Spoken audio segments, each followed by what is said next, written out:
Hello and welcome to Sports Weekend, live from the Jaffa Port. We have a full lineup today, recapping all the football action in the English Premier League. Nicolas Anelka's extremely controversial celebration during yesterday's West Brom-West Ham draw.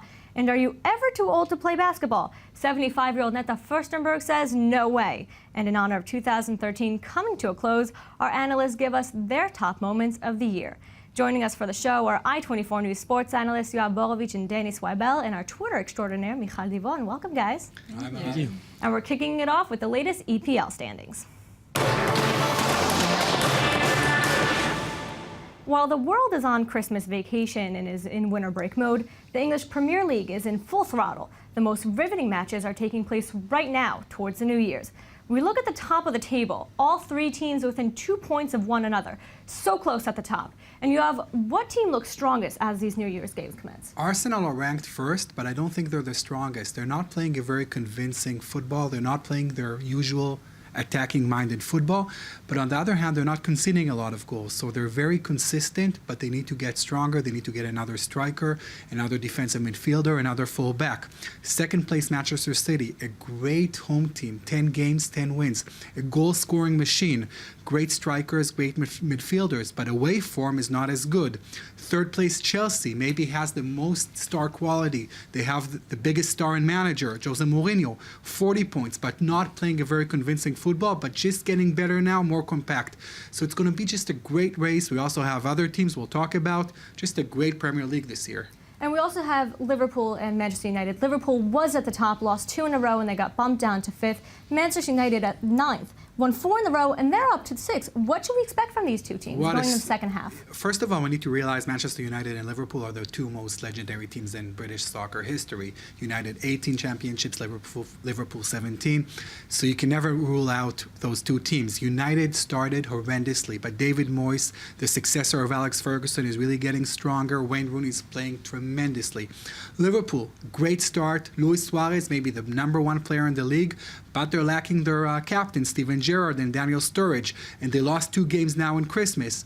So they're not out of the race, and we talked about Chelsea, Man City, and Arsenal. We also have Tottenham, Everton. Just so many teams will compete for the championship this year. It's a situation that we never experienced in the past. So we're looking forward to the second half, that's what you're saying. And now, really quickly, tell me, what was your favorite moment of this 2013 in the world of football, not just the EPL? I would say a few weeks ago, the Sweden-Portugal game, you know, Zlatan Ibrahimovic versus Cristiano Ronaldo. Zlatan scoring twice, but Cristiano Ronaldo in the biggest game of his year, maybe of his career. You know, without a win, Portugal don't advance to the World Cup, and he scores 3 amazing goals. He will win, I think, the World Footballer of the Year, just the greatest moment of the year. And he's also giving us something to look forward to in 2014 in Brazil, isn't he? We have the World Cup, Mirav. It's going to be a fantastic 2014 in the world of football. Well, thank you, Yoav, but you're staying with us as we move on to our topic of the week. French striker Nicolas Anelka scored 2 goals during yesterday's West Brom-West Ham 3-3 draw. After his 40th minute goal, Anelka celebrated by making the quenelle gesture, which he said was dedicated to his friend, controversial French comedian Dieudonné. The quenelle is when you put one hand on the opposite shoulder, then extend the other arm straight downward. The salute was made famous by Dieudonné, who says it is an anti-establishment gesture. But in France, it is widely viewed as a Nazi salute. The celebration topped the headlines and sparked a public outcry against the forward. And Anelka is currently being investigated. Yoav, what kind of repercussions can we expect from this? The Premier League are looking into it. They're investigating, and he can be out for 5 games maybe. The UEFA are looking into it, and they can ban him for 10 games. So he's going to be severely punished. But the question is whether should he be punished, because many people think he shouldn't, because he said he just did it as respect for his friend. You know, a French striker did it a few weeks ago and was not punished. And you know, when Anelka did it in England, nobody understood what he did. But in France, obviously, they know the gesture.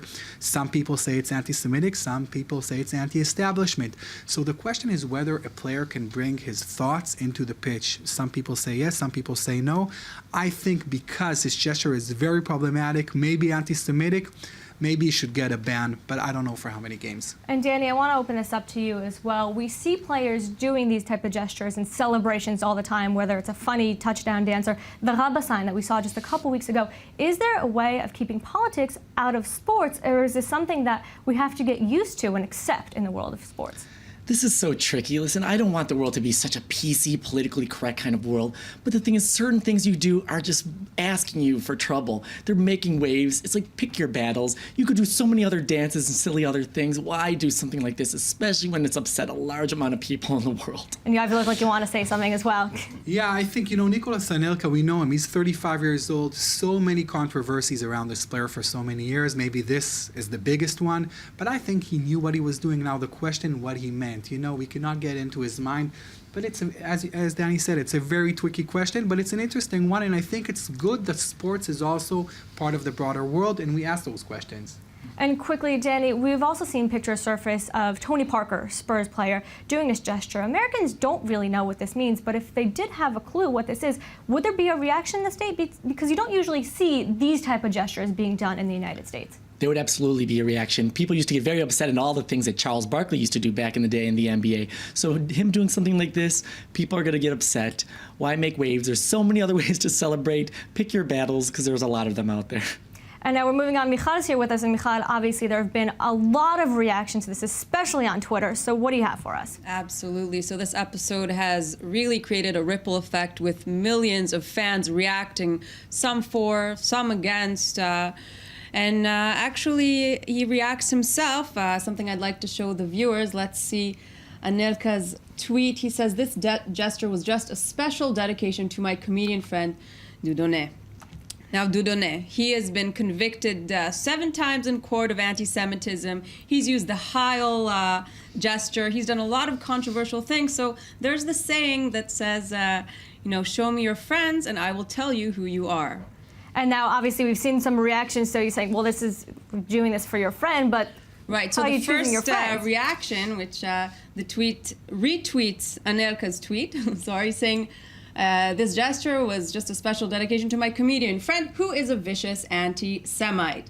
So again, choose your friends wisely, and clearly by choosing to honor this friend, you are honoring some very hard and controversial messages.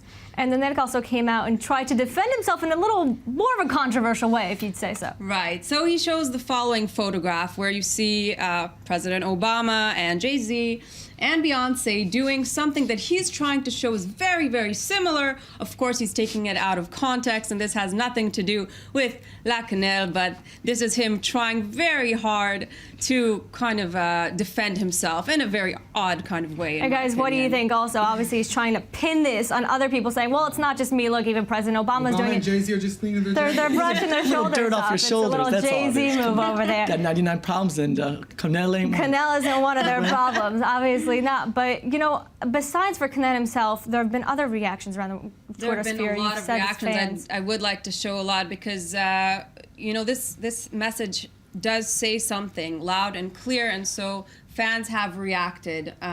Here are people saying the salute as a tribute to his friend Dieudonné. Why would you want the likes of a friend like that? You should ban Anelka now, which, again, as you have said, is being considered. Another Twitter person is saying absolutely disgusted by Anelka's actions. And finally, anti-Semitic gestures supposed to be anti-establishment. The drama is still at its prologue. And there's obviously going to be a lot more coming out as the investigations continue, and we'll keep you updated here on i24 News. In the meantime, our report of the week.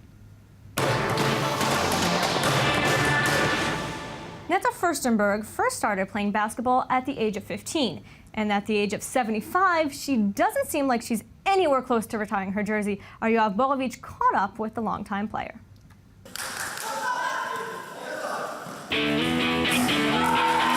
This woman is a mother to 4, a grandmother to 6, and a basketball player for 60 years.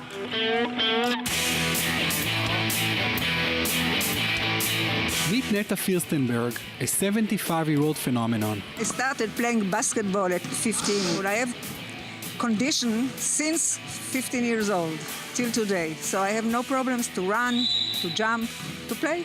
The love of the game is what makes Furstenberg still play in Israel's 4th division, running around with players who could be younger than her grandchildren. It's weird playing with her because she can be my grandmother.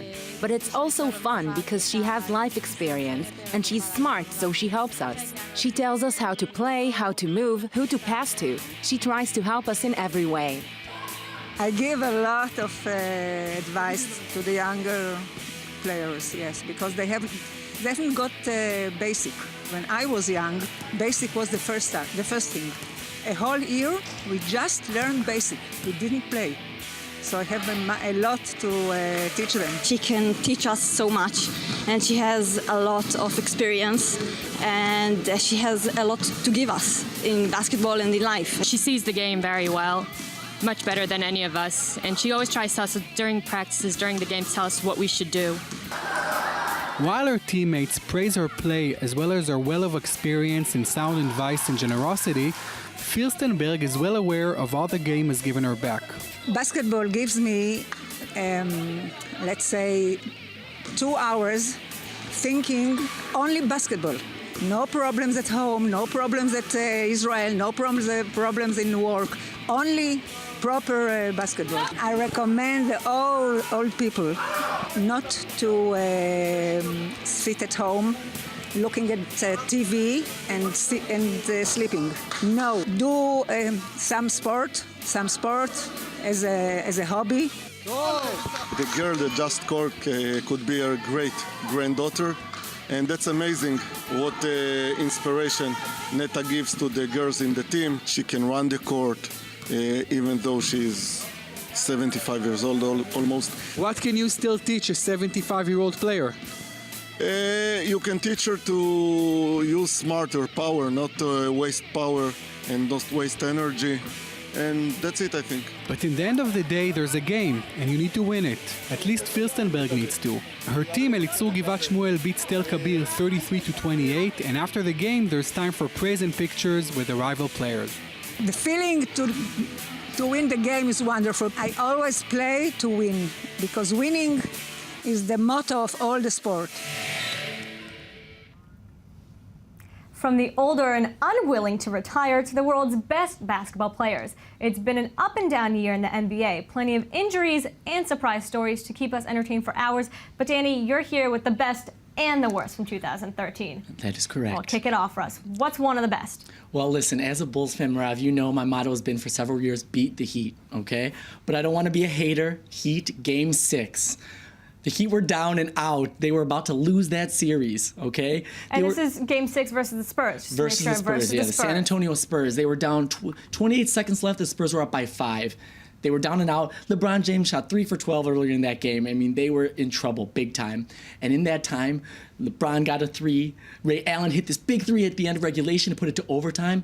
And then LeBron James, Game 7, had one of his career highlight games to win the series. Amazing. And the Heat are continuing going. I mean, they won that series in even Game 7. You can't really harp on Game 6 when Game 7 was just as exciting. Just as exciting. I mean, LeBron the day in Game 6 had the triple-double. Game 7, I think he had 37 points. I mean, amazing. I hate to say it. I hate to be on camera saying it, but you can't deny that the Heat were the team to beat. And I'm seeing a little gesture here that Yoav wants to throw a word in. Yeah, like Danny said, I think the most fascinating thing in the world of basketball is to follow LeBron James, because I think he is the best player since Michael Jordan. Now, it took him many years to win a championship, but he already has 2 in a row. Michael had 6. I think LeBron is competing against Jordan, and he's competing against history. And it's just going to be amazing to follow him in the next few years and to see whether he's able to do it. So it's not the Miami Heat as much as it's LeBron James. And hit us with your next one. What's the next best part of 2013? Stephen Curry emerging as maybe perhaps one of the best NBA shooters in all time. He can be definitely in this top 3. The way he shoots. We'll continue to see this, obviously, a couple days ago also. He had a triple-double yesterday. These assists, the shooting. I mean, when he runs and does jumpers, it's so crisp. He makes three-pointers look like easy free throws. I mean, his all-around game is fascinating. And I remember last season when he all of a sudden came out on the stage, everyone was lights out. Stephen Curry. He has no, typical physical frame. He doesn't have the certain athleticism as other players. So. And quickly, the worst parts of 2013. The worst parts of 2013, unfortunately, are Derrick Rose coming back and then re-injuring himself. He was out for over a year. All this hype, all this perseverance to get back, to get healthy, and he comes back only a few games in to re-injure himself and be out for the season. It was horrible. You're an injured Bulls fan. That's what we can tell from this. It was like one. a knife in my heart and twisting and turning it. I was back in Chicago at the time, and all of Chicago was very depressed. And what else? And obviously Kobe Bryant being injured as well. This is one of the best players of all time. And right now he's down and out. People are doubting if he could ever come back and play up his caliber, and it's kind of a sad story. He's getting a little older there, getting older. so it's definitely, he actually was just voted for the All-Star. How ironic. He's one of the top, and he got some of the highest vote counts, and he hasn't even been playing this year.